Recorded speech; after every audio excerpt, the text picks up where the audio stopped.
you have to do. Sure, okay. This is an oral history interview with Frieda Saddlemire, Knoxtown historian, on September 24th, 2007, at the Voorheesville Public Library. The interview is conducted by Gretchen Koerpel, archivist for the Voorheesville Library's local history collection. The purpose of the interview is to document Frieda's life and her knowledge of the town of Knox. Knox, New York has a population of under 3,000 and is located in the northwestern corner of Albany County in the Helderberg region.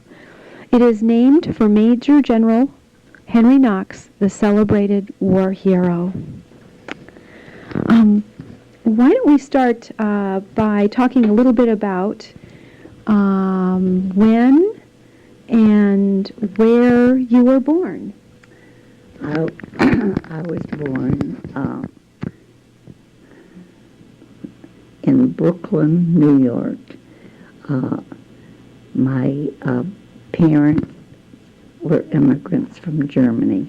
My father came to America in 1912, and he made enough money so my mother could come with my two sisters from Germany.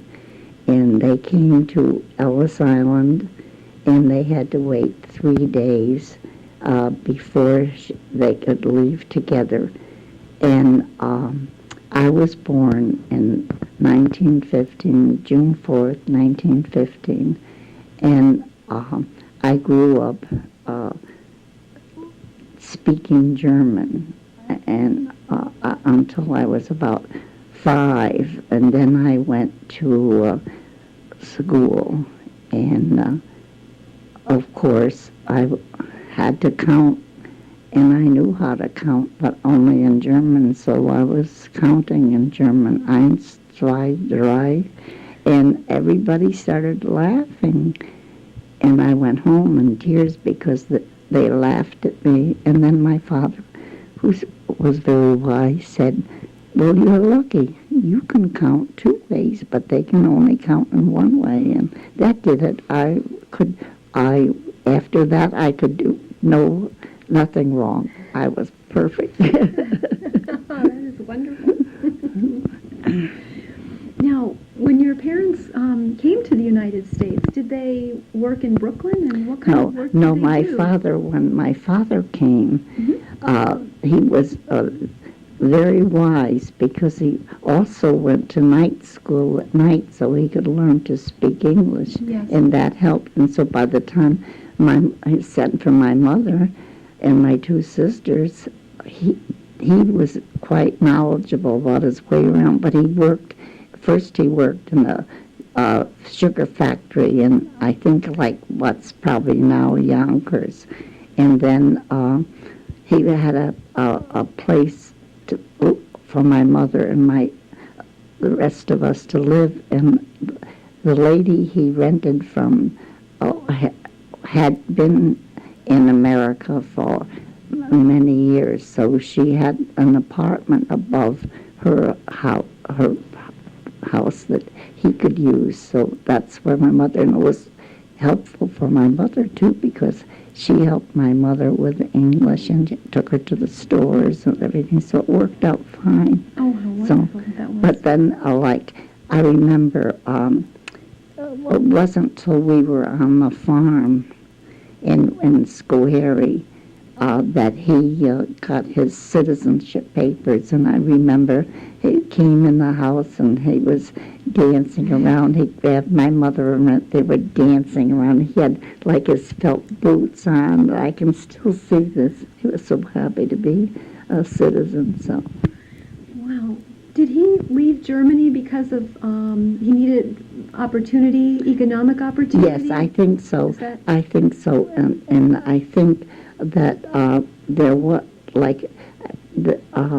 I don't know, one of the letters said something about that it was very hard to find work, and somehow this time of year was like almost before the war started, and and just wanting to go to a place that seemed to offer more than they had there. Yes. So maybe that's why they did. But then, like, he had to come to have money to pay for his own passage to get here. So then, by the time he got here, he was very lucky to find work right away. Yes. Very lucky. Yeah. And you were born here. Your I older was born sisters in were born in Germany. They were but both you born were in born Germany. here. Yeah. Right. And so when did he leave Brooklyn, and when did you move to upstate New York? We moved, I remember my mother had that terrible influenza that everyone had. The 1918 Yes, pandemic. And she lost all her hair, and to this day we can still talk about it. We used to borrow her. Her hair was very long, and we had this long braid. We used to borrow it at Halloween time as a decoration. And when they came from Germany, my mother and my two sisters, when they came to Ellis Island, the only thing that they had to bring was like one of those big baskets. I don't know if I have a picture of it here someplace, but it was fascinating because we still have that big basket. We still have the basket that it lasted for years, but I don't know where that's me teaching. Let me see if I can find it. I brought a picture to show you, and that's all we brought from the old country. Oh, here it is. Here it is. This is the basket, and this is, I got this picture at Ellis Island because I wanted to go out there to see what happened. And then also when they first came, my father, they were like in pens, all the people that came.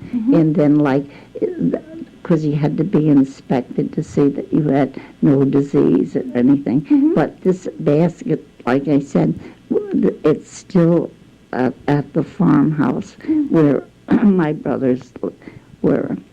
And that's the only thing from Germany that they brought. Their most prized possession is that basket. Right. Just the few things that they had, yep. When they moved to Brooklyn, did they have other German family or friends that they could? Well, there were, like my father from working nights. He met quite a few people, and then, like I said, the lady that owned the house where they lived, she was very helpful in taking her to the stores. Yeah. And were they German neighborhoods, or were they more mixed? It was mostly, I think, mostly German. Yeah. Now, was he a farmer in Germany, and did he become a farmer? No, he became a farmer. Well, when I started to tell you, my mother had that bad influence, and she was very ill. And the doctor said that she had to get out of the city. She needed the country air. So the man that got my dad the first job that he had, he said he had a farm up in, I think it's probably Schoharie County. The place we called Cotton Hill, but believe me, there was no cotton. It was way up, and it was really a very high hill. And when you were at the house that we went to, or that this man owned, you could see for miles that were the Catskill Mountains, and everything was very wild. And when we were, well, I better do that too. Sure, a little sip.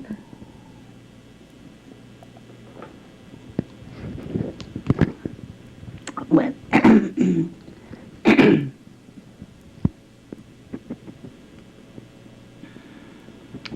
we, let me see. Catskill. We could view see of the Catskill Catskills. Mountains, right? And then we lived there, I think, almost 5 or 6 years. And what the deal was, like, I don't know how to quite express it, but like you had to share, like, the crops you had and everything. Half of it always went to the person who owned the place, and we said worked on shares, but that's what it was.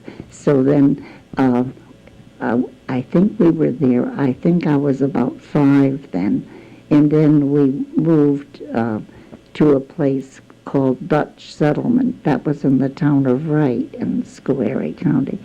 So then this time, it wasn't on shares this time. We paid rent to the man for working the fields and things. And then after this episode, then we went, finally moved to where we would pay for the farm, and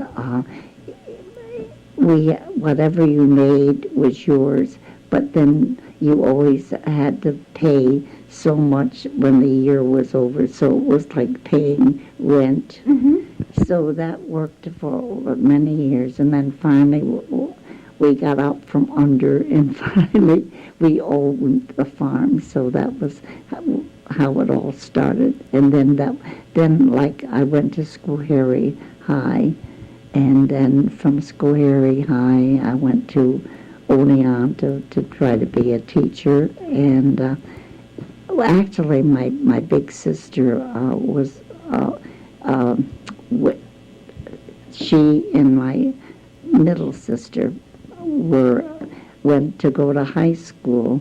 They lived with a family in Schoharie, and then they would have to help with the dishes and housework and things like that. So they both did that to finish high school.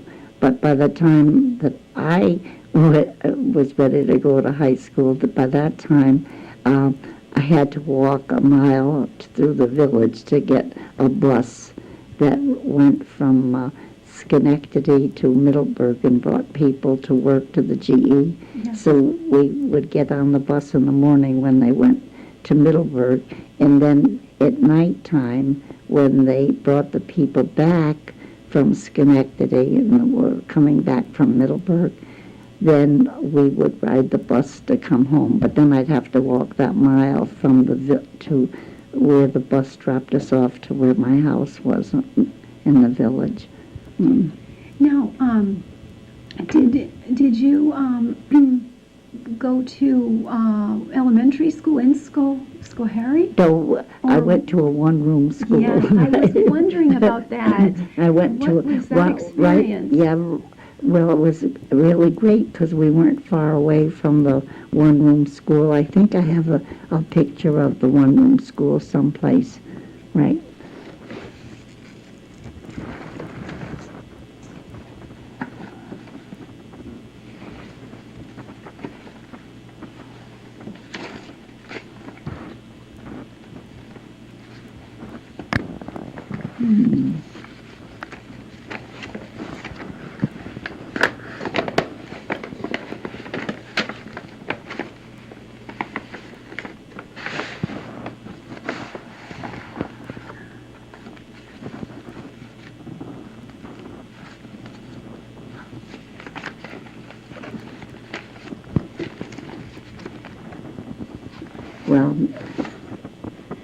Well, this is sort of what our one-room school looks like on the outside.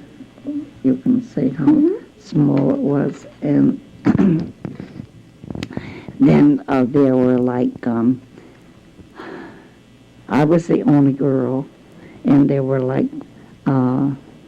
beside my brothers, I had let me see, there were three other boys beside my brothers, and so I was the only girl in the one-room school.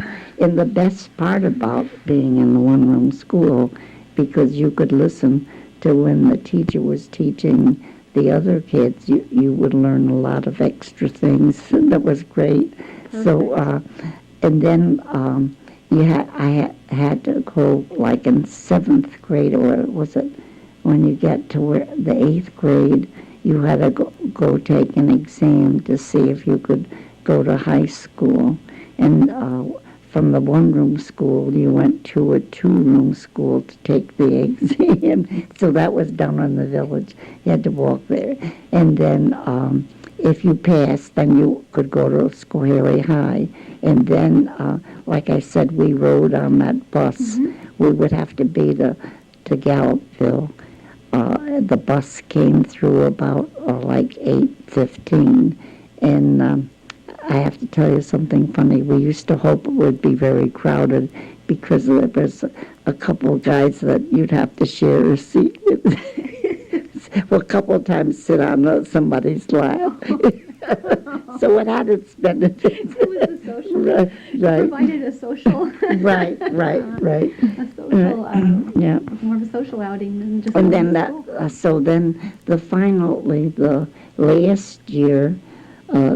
The 4th year that I was in high school, they centralized the school, so that then the bus came and picked us up. So but that was only the last year. Then I went to high school, and then from high school, then my older sister talked me into going to be a teacher, and so that was the thing. And so then. I remember she took me shopping to go to Oneonta.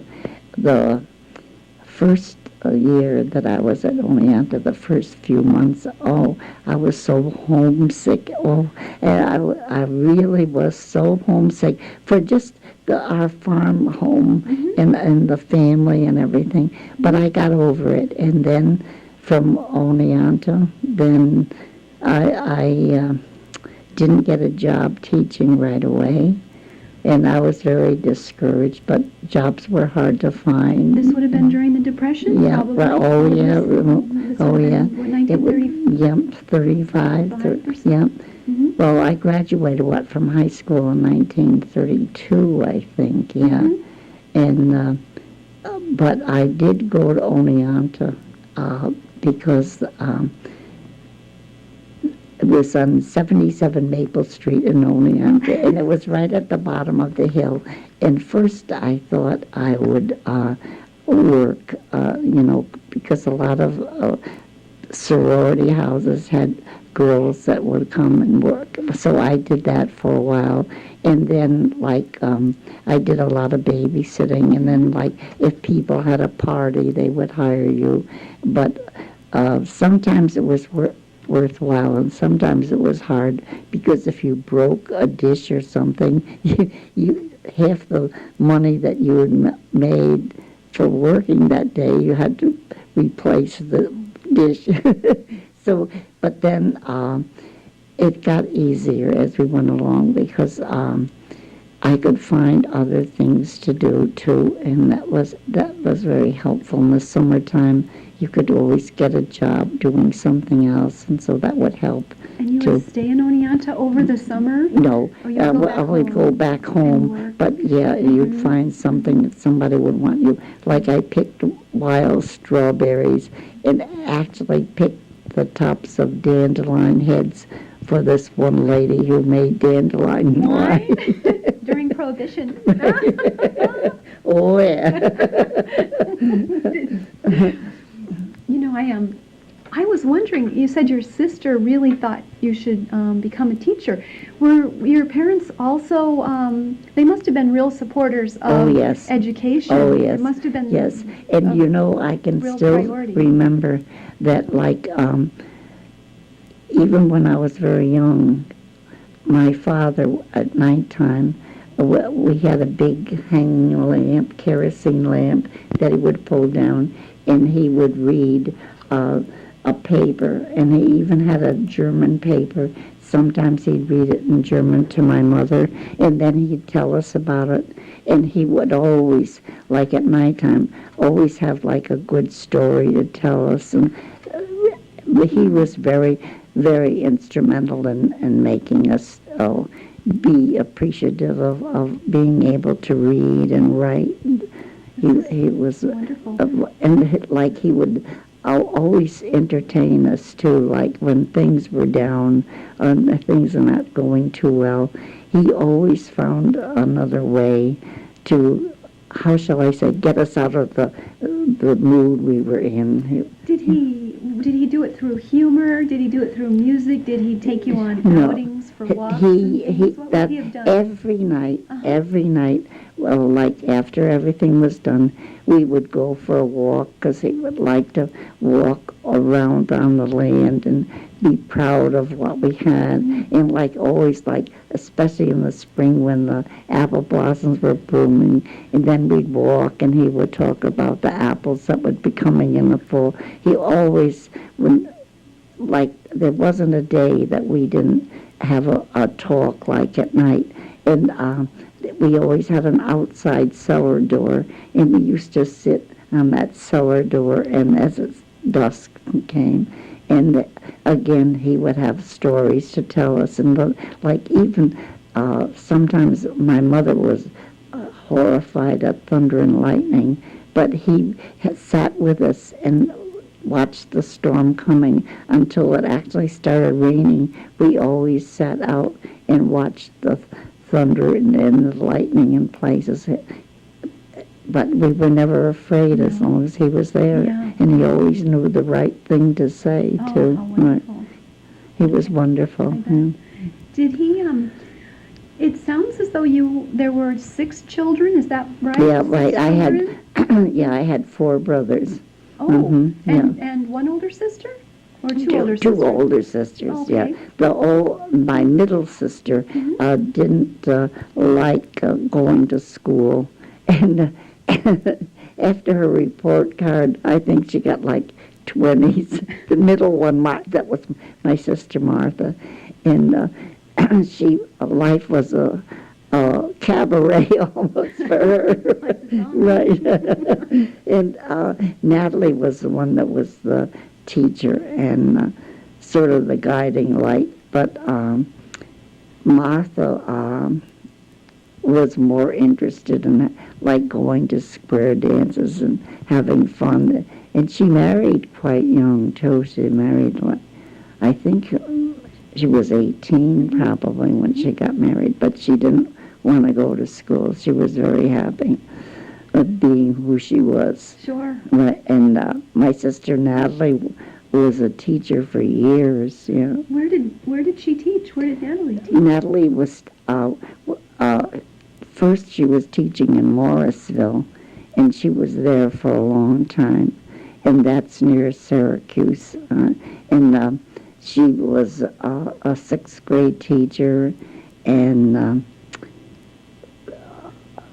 I think she really was happy being a teacher. She didn't say she wished she had been planning to be something else, but she really was a good teacher too, very strict.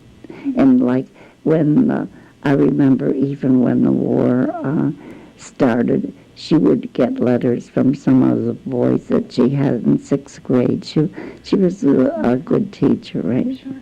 Did you model your teaching after Natalie's? You became a teacher? Yes, I became a teacher. And then... Where did you teach? And can you tell me more about your teaching? Oh, yes. When I first got my job, I remember it was going to be a one-room school, and you had to make your own fire and everything. And it was, my salary would have been $800. And my granddaughter just got a job teaching $38,000 her first year. Well, never mind. When I retired after years of teaching, I was only making $18,000. And when she told me, I couldn't believe it. 38,000. It's crazy. But I really liked teaching. But then the first job I had was after the one-room school was at Pine Grove. That's on the outside of Schenectady. It's I don't know. It's not down in the city, but it was let's see, it was oh, I know. It was part of the Draper school system in Schenectady. And this school had grades 1 through,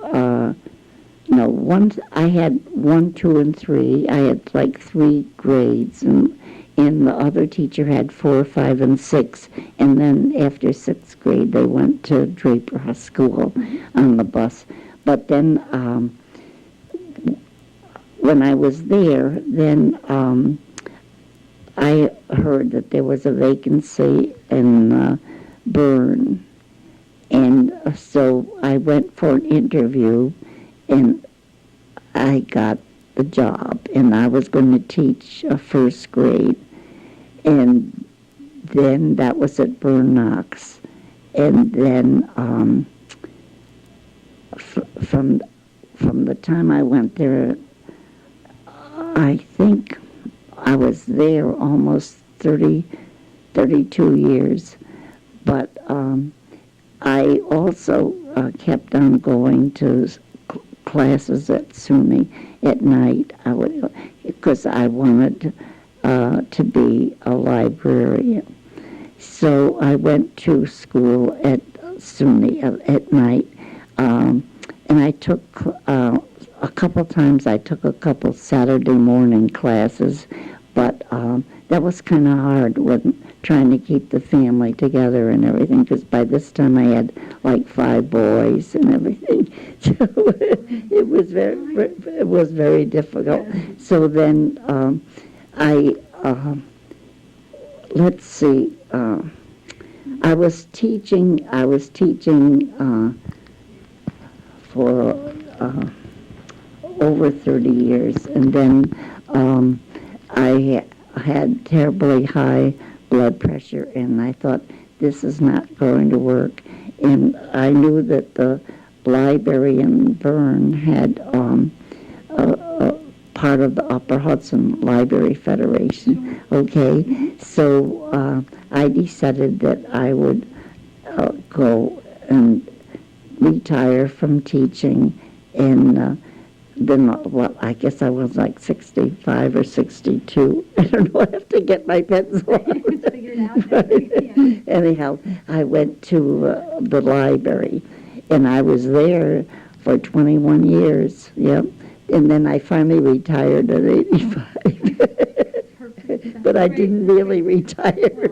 I'm still involved in a lot of things, so many right? things. Right. Could I back up just a Sure. little bit? When you moved to Berne to teach, would that have been around the time that you met your husband? Yeah, And right. Can Mhm. I ask, like, when you met and how you met? And Well, I'll tell you what. I was home helping my mother get the house ready for Christmas. And so when my mother, you had to wash the walls, you had to wash the ceiling, you had to get everything spick and span. Anyhow, so I was there, and this guy came in the driveway and wanted to know if we had hay for sale. And I said, yeah, my brothers would have to talk to him about that. So I took him outside, and then we just started talking and everything. And so I was living in Schenectady then, and so he said, would I like to go to the movies sometime? And sure, who wouldn't like to go to a free movie? where would you go to the movies? In Schenectady, right. Okay. Yeah, right downtown Schenectady. Yeah. So, let's see, and then, a mutual friend of ours was getting married. He was marrying a girl in Massachusetts. So my husband it wasn't my husband then. He said, would I like to go, because he was going to be the best man at the wedding. And I said, well, because Leslie, that was his friend that was getting married, had known me forever too. So he said he would really be happy to have me there. So we went to the wedding, and then on the way home, his mother was along. Yeah, right.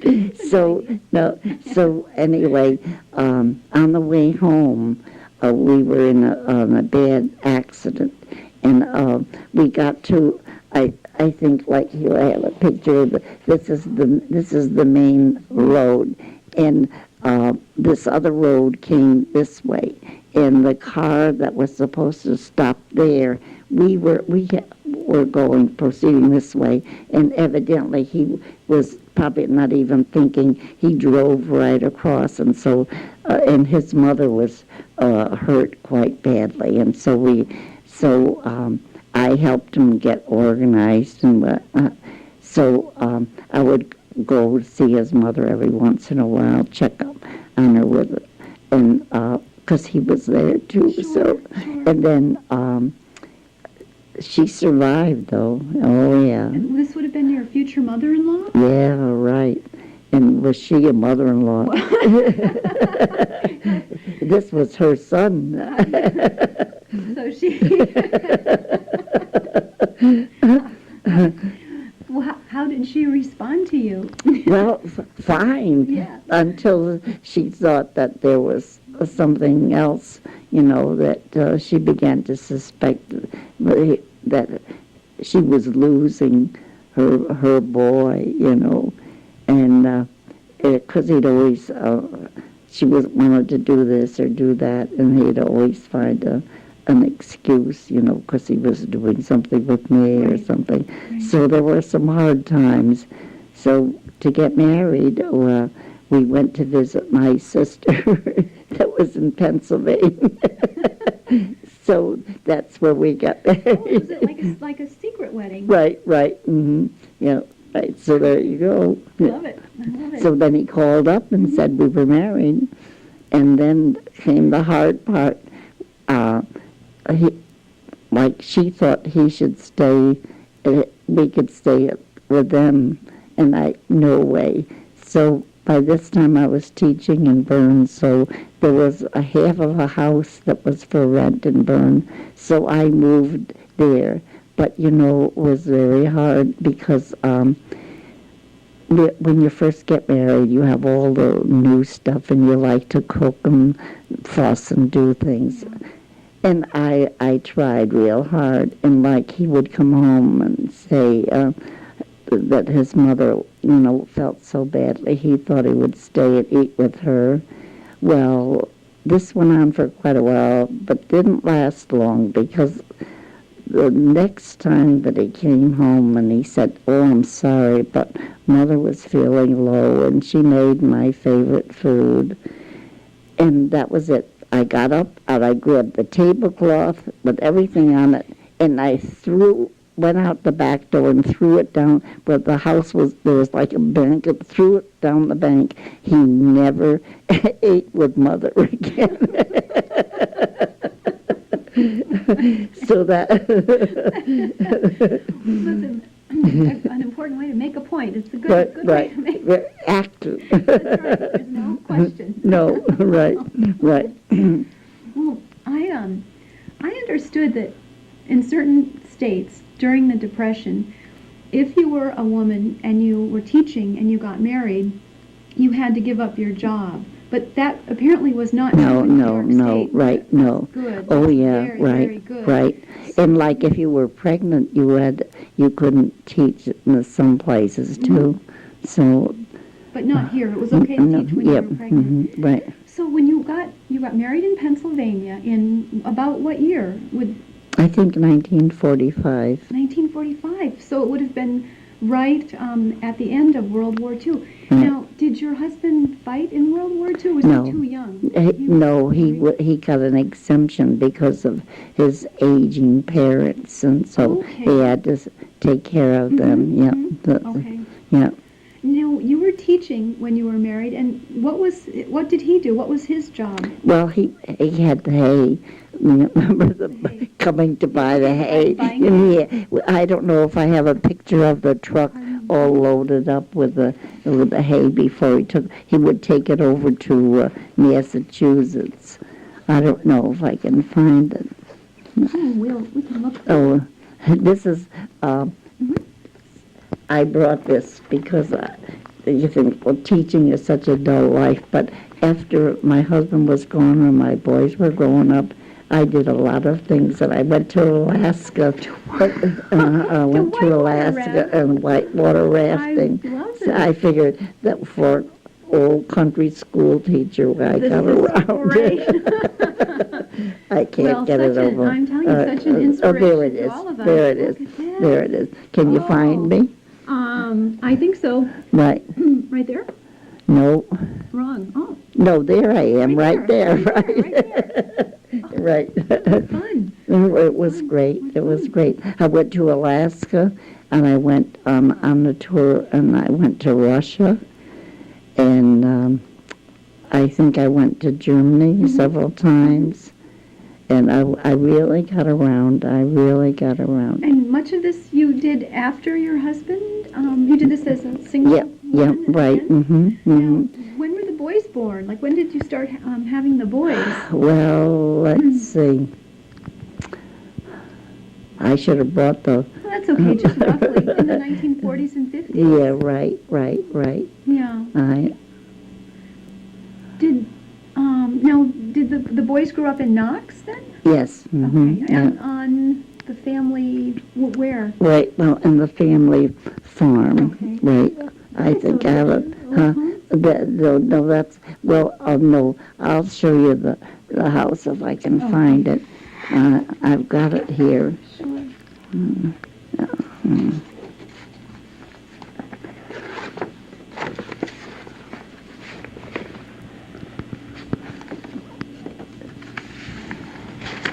And these are from let me see. This is the Saddlemire homestead in Knox. Right. I was reading in one of the early histories of Knox about apparently there were sawmills, and I believe one sawmill was owned by a person with the name of Saddlemire. Does that sound at all familiar? Not Saddlemire, no. Okay. No. All right. No, What would have because been their background then? The Saddlemires. the Saddlemires were mostly like in the farm. Oh, they were farmers. Right. Okay. This is the house, the old house when the church was here, but the church burned because the barn was on fire, and the church, this is the Methodist church, and this is gone now. It's not there anymore.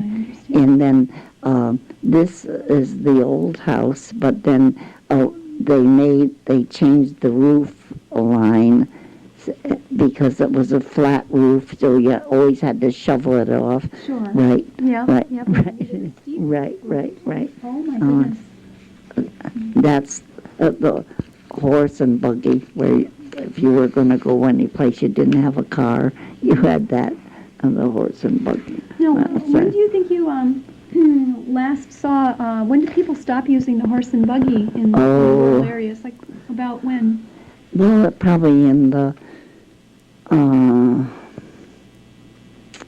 I would say probably in the 50s, maybe 1950s, probably. Then more and more people went to, this was the year that I was going to retire. Each of the kids on my birthday, they lined up in front of the school and had happy birthday. This is great. Right. Oh, I love it. Oh. Now, let's see. I'm trying to find...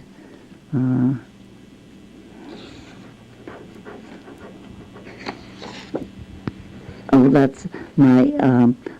in the summertime, I taught at Helderberg Workshop. I have one of my questions. Believe it or not, made up a number of questions. Good. And I wanted to know, I understand that you were a founding member of the Helderberg Workshop. Now, how did that come about?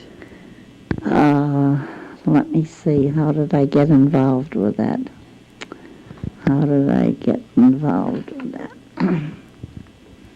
Probably had to go to some meeting. And because it's really an outdoor thing, I'm trying to, right now I can't think of how I did get involved, but I surely did get involved. Oh, I know. It was because I was a teacher, and I loved the outdoors. And one of the ladies that worked, she said, "Oh, you really should come to the workshop meeting." And so I went to a couple, and I remember that to make money, they had a sale like in the spring, and we had to go to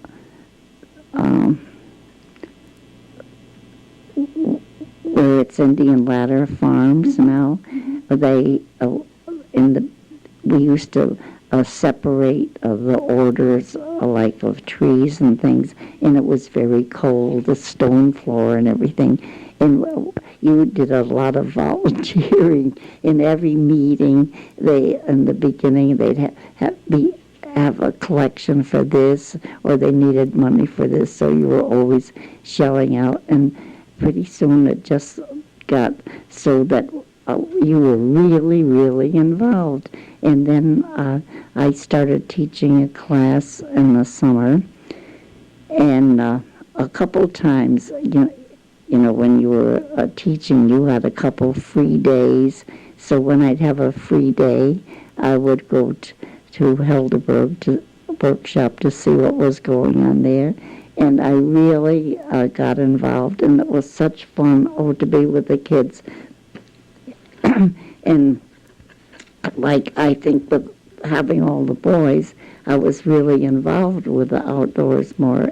And so there wasn't a flower that I didn't recognize, even every blade of grass almost, because it was one of those exciting things to do. Yeah. Now, getting back to the boys, there are 5 boys, and how many years apart were they? About Bud and Andy were like 2 years apart, and then Alan was almost like 3 years younger than Andy, and then Alec was like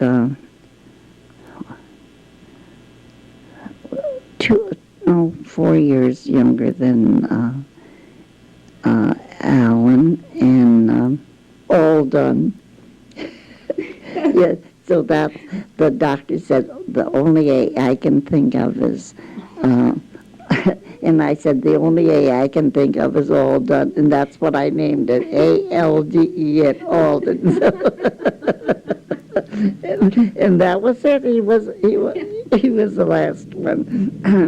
But he's the one that went to Iraq. He was sent to Iraq because he when he was in college, he got involved with the National Guard, and he got promoted all along the way. But when he went to Iraq, that took the heart right out of me. Yes. And I'm so afraid, if it doesn't stop, that he's going to have to go back again. I don't know. I couldn't take it. No. Were your other boys, the older boys, of age, Vietnam War age, and did they? No. Bud had the low number, and he almost thought he would have to go. But when he went for his physical, he has high blood pressure, just like his mother. And then, Andy, the same thing. He was disqualified because of his blood pressure, so neither one had to go, and I was so grateful. I was almost ready to take him to Canada myself. Yes. I know, but it's true. It's true. Yeah.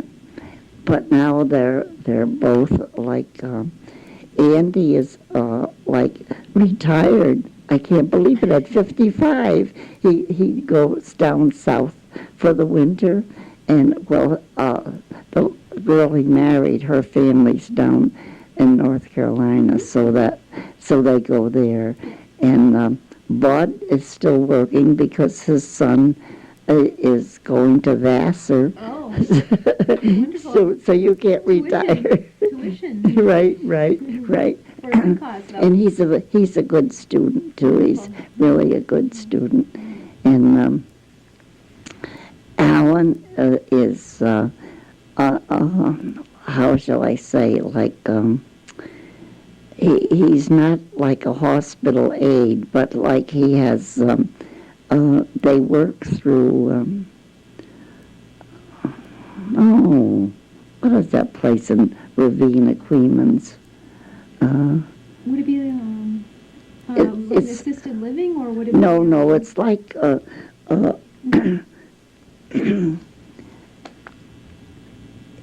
it's like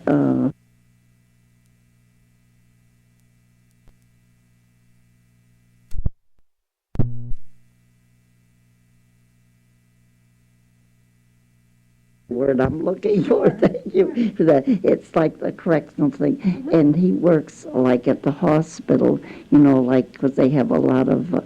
Is it all right to say convicts Sure. that are there, that are in the hospital? Sure. So he's like a guard there, Right.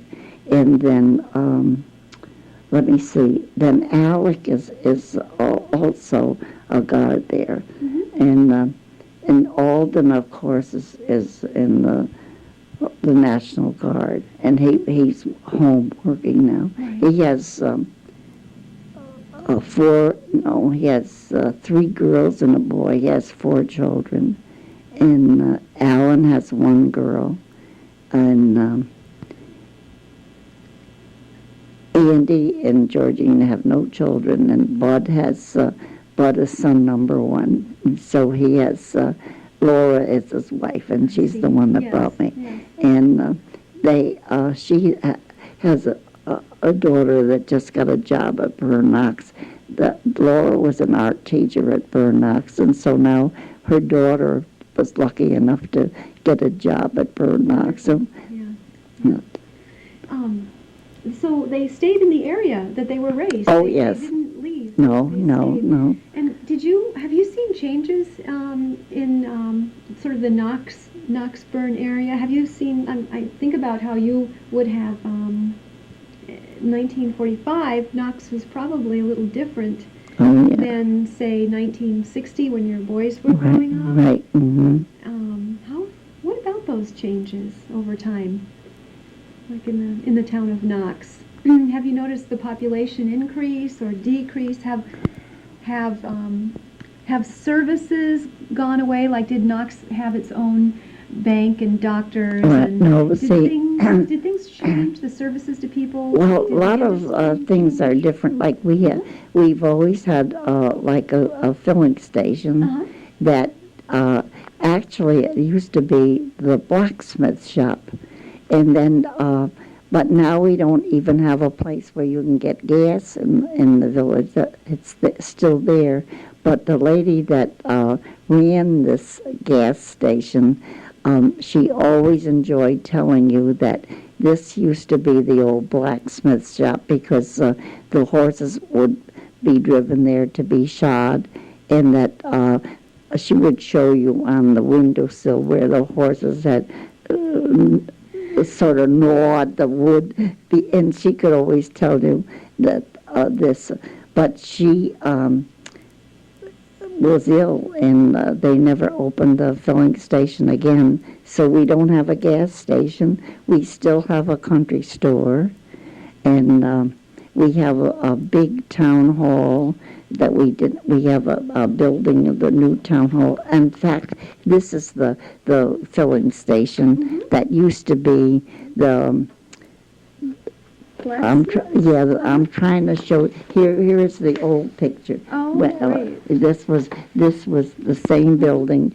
See, the upstairs is there, and then there was this stairway here, see? Yes. And then, actually, in one of the old books, it said that there was a library in here, but of course we don't have a library here.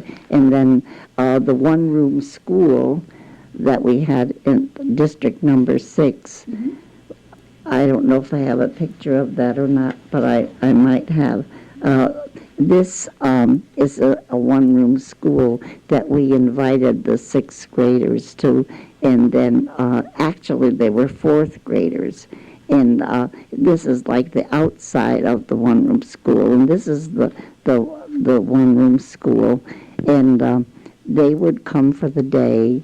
The bus would drop them off, and there was a bell that had a big rope, and I would be there, and as the bus dropped them off, I would pull the thing so they could, and the kids thought that was terrific. See the bell, and this one-room school was restored, and it still is open, that like we use it, and then we had the children come, the 4th graders, but nobody wanted to go back. So I said, to make it like a one-room school, you had to have 2 or 3 other classes, groups. Well, nobody wanted to go below. So we had the grades 4, 5, and 6 because no one wanted to be 3rd grade. So anyhow, what we did, we made the schedule just as you would have in a one-room school. The schedule would be like opening exercises, and you always were able to read a little bit out of the Bible, and then you could say the Lord's Prayer. But now you don't do anything like that. You don't even stand up. They play.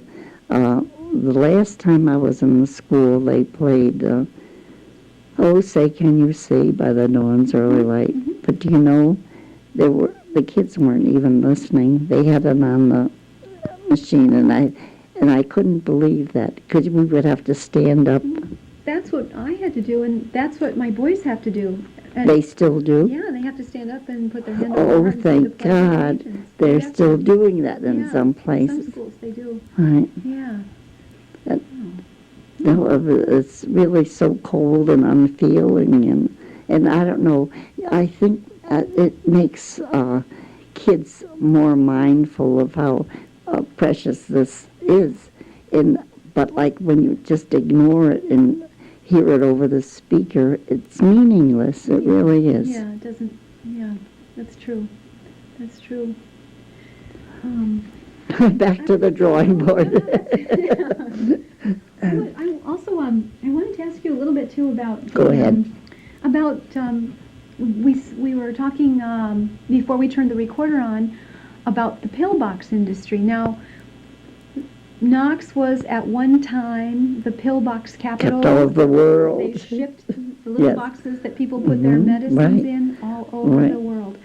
Do you believe that one of the men that was from England, when he told us that he had this pillbox from Knox that had pills that he had got from America when he was in England. So it is very true. But that's, I think, one of the reasons that it didn't last, because we still have. I should have brought one. Isn't that funny? I always have one to show, and I always leave one. But I'll try to bring it to the library the next time. And there's like a little bit of history in the pillbox. I'll try to remember. I could even give one to Laura, and she can bring it to you, because she comes oftener than I do. So, but when we have our sesquicentennial, that was 150 years, that all the the one man who's had everything, all of the tools and everything he needed, he was still alive, and he told told us how to make pillboxes. And so a group of people that from the church got together, and they made the pillboxes. You had to have the basswood, and it has to be seasoned and everything. Well, he gave us all the instructions, and everybody got together and worked. And when we had our sesquicentennial, we sold the boxes for 50 cents a piece, and inside each box was a history of the pillbox industry. Well, we made $3,000 out of just pillboxes alone. So it was, and I made a book that I was going to bring it, and I thought, well, maybe that's not what they want to have, but of the man who showed us how to do it and all the tools. In our museum that we have like the sawhorse where you made the shavings, because you had the top part, and then the bottom and the top were made of there's still basswood, but not like a thin shaving. The shaving was like the knife took this, like you had this is a board. What did I tell you it was? Horse and blade. Yeah, right. Comes over the board? No, well, when you did your shaving, the basswood would be here, and it doesn't splinter, so that you made a shaving, and then the top and the bottom. See, the top was got a pencil. Sure. Right. I'll show you. All right. I think I have a pencil here. I know I've got one too. Here's a piece of paper. All right. See, here's the, well, they really, the pillboxes were different sizes and shapes. All right. Now, this is like the top and the bottom. That's made of this. Now, the shaving was like this. It would come around, and then you'd have to make we had a pot that you melted, and the stuff came from the horse's hoofs, and everybody had a horse in those days. So then this was melted down, and you had like a double boiler, but we had it like it's made of iron, and every house in Knox almost had it, because the women and children could put this shaving, glue it together, and glued it around this thing. Interesting. So it was happening in homes. It wasn't like a factory. Every house in Knox, like a cottage industry in a way. But there was one place that they on the history book they have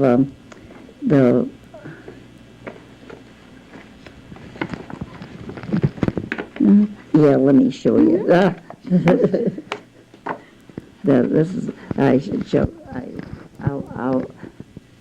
there, here we go. These are the samples. Now, this is the part that goes around the shaving. Now, this is the double boiler. Yeah. See, there's another pot inside of this, and here is the picture of the glue there. From the horse's hooves. Oh, yep, right, Now, let's see. Now, here is the stamper. This, the stamper that cuts the tops and bottoms. Remember, I told you it was different material? All right. And then these are the rollers, like after you glued the sides together. So. Right. And the basswood was flexible. Yeah, right. That's why it was such a good wood. It would it would curve. This is the man who knows. He was a senior citizen, and he knew how to do this, and he explains it very fully here. Right. And then this is the man who supposedly invented the idea. Okay. But I'm sure we've never seen anybody dispute it. So Right, right. So we'll take it as fact. Right. That's great. Now this is the blacksmith shop that I showed you, yes. right? Yes, the guest. And now we didn't talk about Knox Cave. That's but exactly where I thought we might head. Yeah. Can you tell me? Can you tell me about Knox Cave? Because I understand there were 2 deep caverns. Now I read in a history that there were 2 very deep caverns. That one was so deep that farmers, and these would be the early farmers, pioneer farmers, they blocked the entrance with stones because livestock kept falling in. And then the other big cave is Knox Cave. Mm-hmm. Can you tell me about Knox Cave? Well, I've never been, I know where it is. Yeah. I used to square dance on top of it. Because they did have square dancing, and that's how you could cool off. You opened the door that went down to the cave. But I have never been down it. But a friend of mine, Mike Nadarchi, who does a lot of writing about the caves and things, he has been there several times. And I know the night that the students that were there, that the one that died, Yes. and I don't know. After that, I just never wanted to find about it. And I know that, like, even now, there isn't a weekend that doesn't go by that you can see cars where the cave is. And for people that are knowledgeable, they still do it. But I understand that they have to have permission from the Northeastern Cave Conservatory. So, but I never question. I just drive right by. Yeah. And some people that lived in Knox, they keep saying, "Where is Knox Cave?" And we even have Knox Cave Road, and it's right at the end of the road. And I can't believe I've told so many people, and they drive right by and they aren't aware of it. But the building that was on top of it was ended up a roller skating rink, and then that burned down one Halloween night, which makes it kind of ridiculous. But there are people still using it. Yeah. Have you heard of any spooky legends associated with all of the caves? And there are approximately 300 caves in the Helderberg region, Yeah. and there are supposedly a number of legends. Are you familiar with any of those legends? No. Yeah. No. I've only seen it No, mentioned. no. I haven't heard any, so I haven't heard any. I didn't. I also wanted to ask you if your grandchildren. This is sort of getting back to the personal now. Right. Keep Let's going see. between Let me see. Yes, I have. You did tell me. Yes. Yeah. Did the grandchildren? Did you think they had experiences? Has Knox changed? I mean, some of them must have been. Some of them were growing up right where their parents grew up, right? Mm-hmm. Or No. is that? Oh, they didn't. I'm trying to think. Yeah. I guess what I was getting at is I'm always interested in how these small towns are changing over time. Right. That's right, really, and you right. were telling me that when we were discussing the blacksmith shop that became the gas station, right. And how the pillbox industry is no longer Right, there. No. And so now people make a living through. Well, a lot of people work off the hill. You know what? That's what I call the hill. Mm-hmm. But a lot of people work like in radio. I don't know. And I don't know. A lot of people used to work in the General Electric, but that's in the locomotive works, like in Schenectady too. Yep. But no one that I'm aware of. But a lot of people work in Albany doing different things, I see. Right. Right, so it's sort of in a way, it's people commute to their jobs right. in Albany It's and true. Schenectady It's and true. other places. Because there are very few farmers that operate on the hill. Sure. I bet you can't count more than maybe 10 the actual that have cows where they sell milk and hay and things like that. But it's not a rural community like it used to be. It was very farm-like, and but you know, among the changes, have you noticed any change in climate where you live? Have you noticed anything like that? I don't know. I don't think.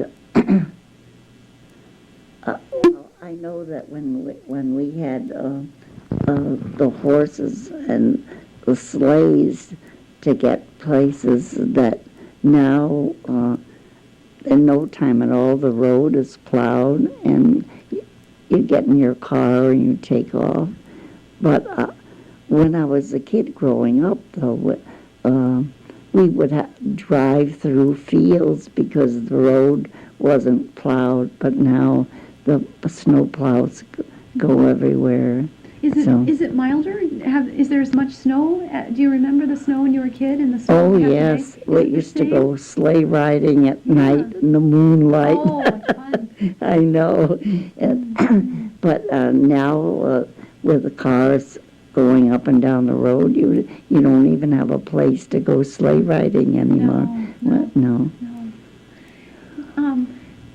I had another question about, I guess, maybe, it would be fun to talk about when you retired, all those various activities. They just sound such what I want to do when I'm your age. You traveled. Mm-hmm. And by the way, Gail, same thing. Gail said, I want to be like Frieda. when I Frieda said. Yeah. So can you tell me about those trips that you took and you worked at the library. You retired at 85. Yeah. Finally, right? Finally. But you really didn't retire because you're the town historian and because you're doing all kinds of things to preserve the history of Knox. So you haven't really retired. But what about those activities, those trips that you took when you were after you were 85? Right. No, some of them when I was in my 80s.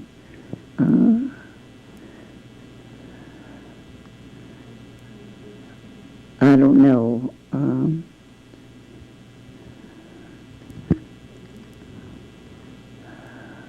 Let's see, there's the trip to Alaska, whitewater canoeing, and Germany, several trips to Germany. Yes. Did you visit relatives in Germany, or did you visit the home that your parents came from? No, I actually, I could... I could speak a few words in German, and I can understand German, but my mother's relatives, in fact, like one of her sisters came with her when she came with my two sisters, and but she had to go back because her eyes were inflamed and they were afraid it was some kind of disease. So, and when World War II happened, they had Russian soldiers at their house, but then, I can't write in German at all, and so, after my mother was gone, there was no way to continue to know, so that family is gone completely. I see. And then I remember at Christmas, we were being on the farm, we would my father would put $10 in an envelope, and then they would get a letter back, it was like having $1 million or something. Yes. So, but no, but perhaps if my father had lived longer, he might have been able to continue, the correspondence, but there's no one there. My one sister could read and write German, Yes. but then if it's not used every single day, you lose a lot too, so that she didn't continue that either, so. And did the brothers have an interest in it? Did the brothers? No, because I think with my older sisters, there was still a lot of German that my mother and father would use with them. But like with my brothers, they were much younger, and you just, Right. it gets less and less. If you don't use it, you lose it. That's right. That's with everything. Right, Yeah. right. With everything. Right. Sure. I am kind of interested to find out how your mother survived the pandemic. I mean, you've moved. I know we've jumped around, and we haven't done That's this in okay. a chronological order, but That's okay. I did not want to forget to ask you that what was key was to move out of Brooklyn and get into some fresh air, and just fresh air. And what else helped her get well? I think, like I said, we were like on top of the world, almost like Cotton Hill, they called it, Yeah. and like just the mountain air and everything, and then like with the city, the smoke, and the fog, and all the traffic and everything. In fact, like I still have a scar here up on my forehead. You can barely see it. And they said I would have it till the day I died. And it's fading away. But I fell on the trolley tracks in the city, right, yep. So I think like the whole thing of just being out, and then like different foods, eating different foods, because you aren't in the city where you get to a store. You have to eat the things that you grow and you produce. And I think that made all the difference in the world, really, because how else could she have survived? Because she lived to be almost, 80 something, so that's not bad. No. And like I remember the biggest treat was for her to go shopping, and after I got my license to drive, I used to take her shopping. In fact, the day that she died, I was getting ready to go pick her up, and my brothers called, and he said, "Mom, it isn't feeling well." So I went home, and just from Knox to Gallopville, and by the time I got there, she was gone. But like, when I think of the good years that she had, she really did, and she there wasn't a thing that she couldn't make or do. Yes. So, and that helped a lot too. Yes, Yeah. The good food, Always. fresh air. Right. And then the work you have, and sometimes it's good for you, to really be active, physically active. And she could do anything. Like, she was the one that taught us how to cut potatoes so you'd plant them, you have to cut them so the eye is just right. And she was the one that would show us, and like the garden, she was the one that planted the garden and then saw that you weeded it. And we had like a cherry tree, so there wasn't a thing that you didn't not use on the farm. And like the trees were there, the apple trees, we had cherry trees, plum trees, and then like she wanted ducks. And my father didn't care about ducks, but she always had her ducks, and she had to have geese, and then the chickens, and all those things took work, but it was something I think that kept her right going to the last minute. Yes. Right? And then she would also sew the clothing? Sure. Right. Oh, yeah.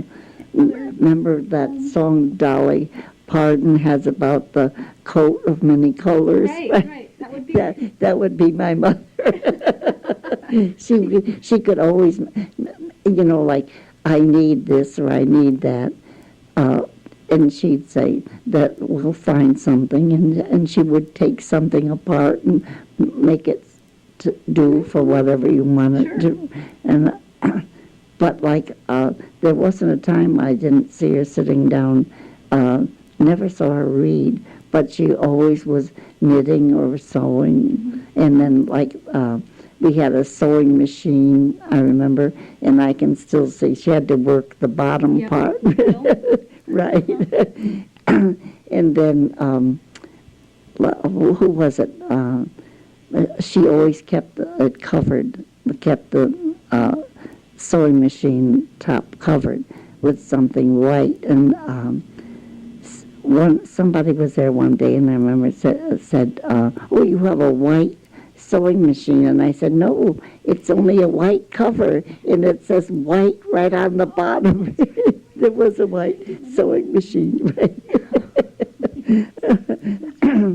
But she knew how to do everything. And like crocheting, she would make gorgeous things. And toward the tail end, she did a lot of more quiet things like sewing, crocheting, and knitting. And who tended her garden as she got older? Well, we did. Oh, okay. There were enough of us. Oh, great. So today you're going to weed where the peas are. Tomorrow so-and-so is going to weed where the lettuce is. So there were always, you were low man on the totem pole when you had to go to the garden. Oh, that's great. That's wonderful. Well, I guess are you getting kind of tired here? No, I'm okay. Well, good. I'm okay. Good. Oh, I'm glad. Here's a question. Would you happen to know about the Knoxville Academy? Yes, I know a little bit about. Now here, we have, the building is still there. In fact, it's a tenement house, and there was a sign, a state marker that marked it. But the man who owns this house took it down because it interfered with, and I think it's against the law. And like sometimes at Christmas time, he would cover it up with greens and everything. And I one time said, you know what, this is a historical thing, and we shouldn't, not have it there. But he took it down. I imagine it interferes with this mowing the lawn. But I like to go and say, put it back. But Sure. I'm a voice in the wilderness. Well, here it says, it tells you more about it. Oh, sure. Right. Okay, the trustees. Yeah. It's a 2-story building, it's true, which is now undergoing Some alterations and repairs so as to render it suitable for the purposes of such an institution. It is there designed to establish a permanent institution and one that shall offer advantages which will render it worthy of public patronage. The trustees are happy to state that they have been able to procure the continued services of Mr. Gallup, a graduate of Williams College. Now let's see it. I think in the Knox history book, Yep, here it I is. have a little bit more. Sure.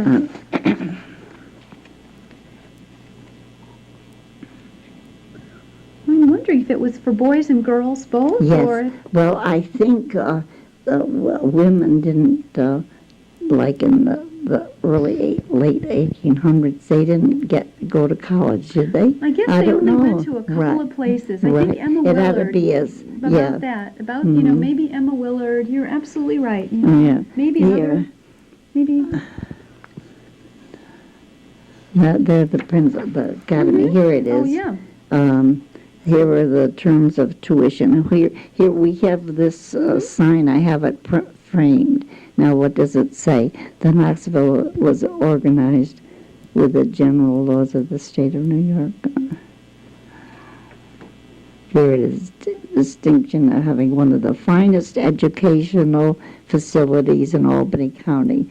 Tenney and Howell report that it once stood high among similar educational establishments. The Academy prepares its students for entrance to college and also qualifies them to enter teaching or go out into the business. Students came to the Academy not only from Albany, Schenectady, and the surrounding areas, but also from abroad. An article by Ray Moyers in the Albany Evening News in 1936 reported many men of future achievement received the preliminary education at Knoxville Academy to an entrance at Union and other colleges. Some returned after college graduation to teach those who came after them to Knox. That in 1920, the Masonic Brethren of the Helderbergs erected a temple in Knox Hamlet, which later became the celebrated Knox Academy. He also mentions that Knox had the older Masonic chapter, and that after the temple became the Knoxville Academy, the chapter went to East Berne. But now we have this picture where it tells about, see, it says male and female, so it tells the rates for tuition. Yes. There they are. Sure, for a 12-week period. And I bet the students probably stayed in homes. I'm sure. Yeah, right. So Knox really had some important institutions. Probably it still does, obviously. Right. Still has the Historical Society. Right. Probably some of the churches. Well, the general store. The church is very active. In fact, we have another minister. The one we had went to Schenectady about a year or so ago, and then we didn't have one for a while. But the Methodist Church, of course, is going. But I think we have the one now. I'm not sure. Right. Yes, this is the one, the Dutch Reformed. This is the one that's still there in the village. But this is an older picture. But we should have another one here.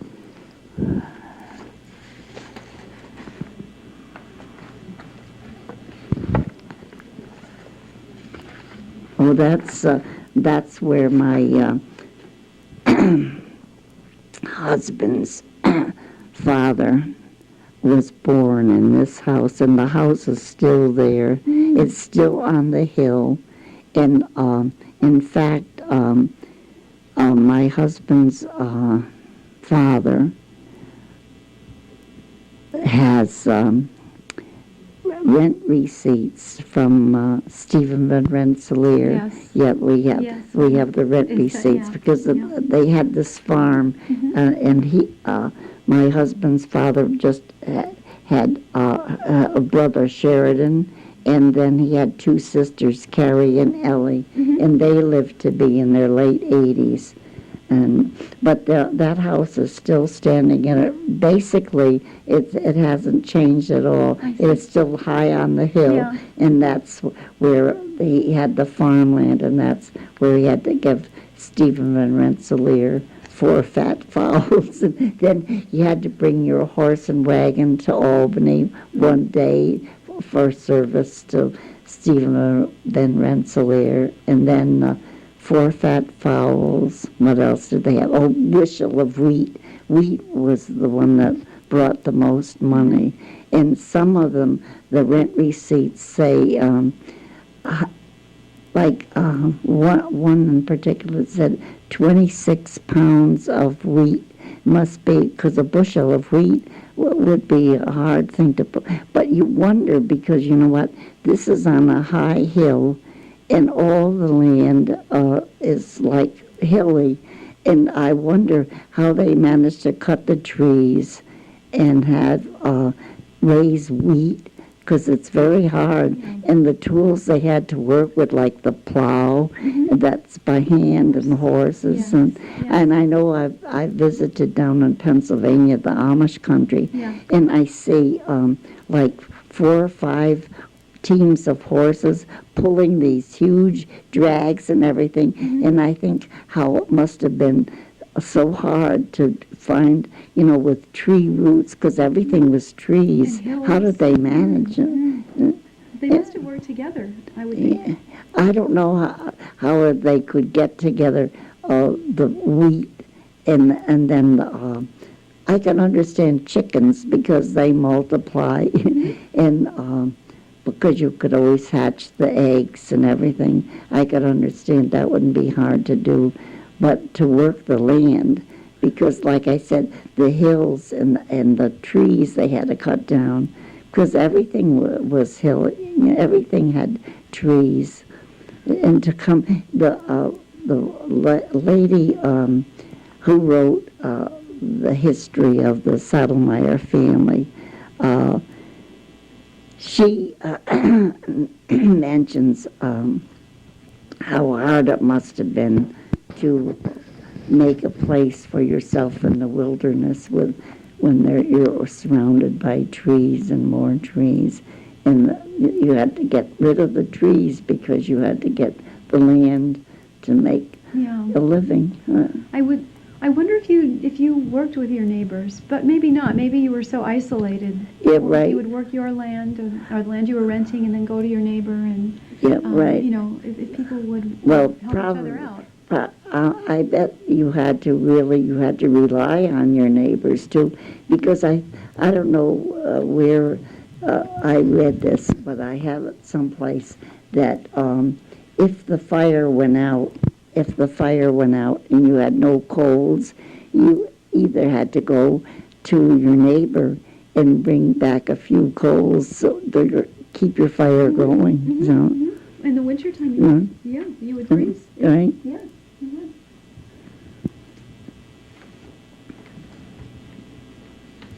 I was wondering if I think about how you've probably, growing up as a child, you had the sleigh and the horse and buggy and wagon, and you would have had a kerosene yes, lamp. The lantern. Sure, the lantern. So you would have remembered in the 30s or 40s when the rural areas received electricity, right? That would have been a change you would have seen. Oh, yes. Right?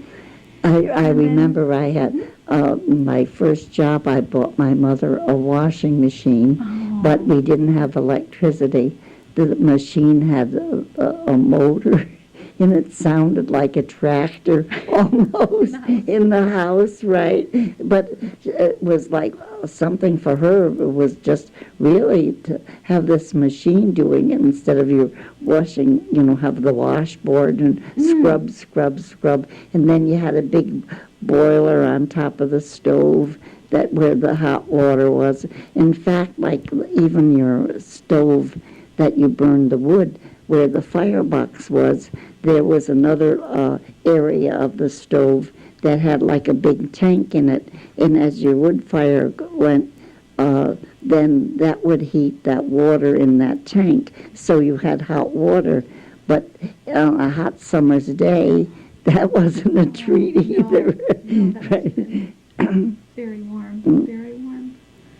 And so you've really seen the changes in technology. Oh, yes, right. When you think about it, and you've seen the polio vaccination change people's lives, right? Right. And in fact, like in Knox, there was one family that had like 5 children, and like 3 of them had polio. So, but now you don't hear of it because of the inoculations. It's very rare that you hear of polio. And then other things like, I guess, cars, lots of cars now. Right, lots of cars. Everybody has a car. Yeah. You would have seen the beginning of the World Wide Web, the the computer. I mean, this is like living in the 19th and the 20th and the 21st century. Right, Do you think is that true? Is it something like that? I guess so. It's mind-boggling to me how, like, my grandchildren can sit down in front of the computer and anything you want to know, it's right there. It is. It is. Yeah. Well, I really appreciated this. I wonder, is there anything you'd like to, is there anything that you'd like to talk about here that maybe we haven't missed? I think we've talked about everything. That's the one-room school. I love the one, and there it is again. And the horse and buggy. Right. And the icy. Oh. Yeah, this is see where that other road comes, and then this is the road. Actually, the rumor has it that this is where the green, where the soldiers were trained, like during the Revolutionary War. But I don't know. This is just like I said, what people used to talk about, but I don't know. But it's feasible that they would be walking down that to train to march. It does. It's the center of town, isn't it? That's the main street. The main street. The main street. 156. Right. Right. In fact, this is what they would hitch their horse to. Right. And I was that's the Knoxville Academy. That's a drawing of the academy, but we have a picture of it here anyway, don't we? I think we do. Yeah, it's in the book. Yeah. I think we do have a picture in the book. Oh, that's my whitewater rafting one. Which is right. Oh, here it is. Oh, yeah, that's it. Oh, and yes. Now let's see. This was when we had that. Now here is a good picture of the Knox Town Hall. There, here it is, the Knox Town Hall. Yeah.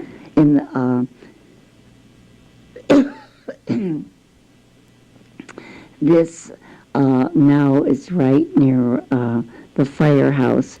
The firehouse was where the one-room school was, district number 6. Right. Now these are some of the ladies that were quilting when we had that old show. This Bertie Gibbs, she was a terrific quilter, and she made rugs, like crocheted rugs.